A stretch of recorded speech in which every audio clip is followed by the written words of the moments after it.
Hello everyone, మేమైతే Aguada ఫోర్ట్కి wrong టైంలో వెళ్ళామని చెప్తాను నేను. అసలు మధ్యాహ్నం వెళ్ళాం మేము.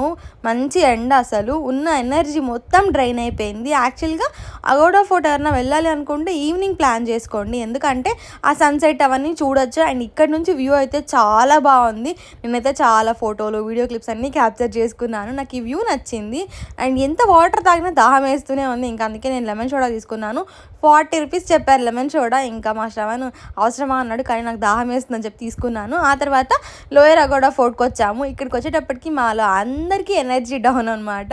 సో అక్కడ దాకా వెళ్ళి ఫోటోలు ఏమైనా తీసుకుందామన్నా కూడా ఎవరికి ఓపిక లేదు. అండ్ నేను ఒక్కదాన్ని ఏం వెళ్తా చెప్పండి అని చెప్పి నేను కూడా ఇంకా అక్కడే కూర్చున్నాను. కానీ ఇక్కడ బాగుంది, కొంచెము చల్లగా గాలి వస్తూ అంత హ్యూమిడిటీ అనిపించలేదు. అండ్ వేవ్స్ కూడా చాలా చిన్నగా వస్తున్నాయి. నేనైతే వాటర్ దగ్గర దాకా వెళ్దాం అనుకున్నాను, కానీ ఇంకా నాకు అసలు ఎనర్జీ లేక ఇంక వెళ్ళలేదన్నమాట. సో మా వీడియోస్ నచ్చితే సబ్స్క్రైబ్ చేసుకోండి. Bye bye.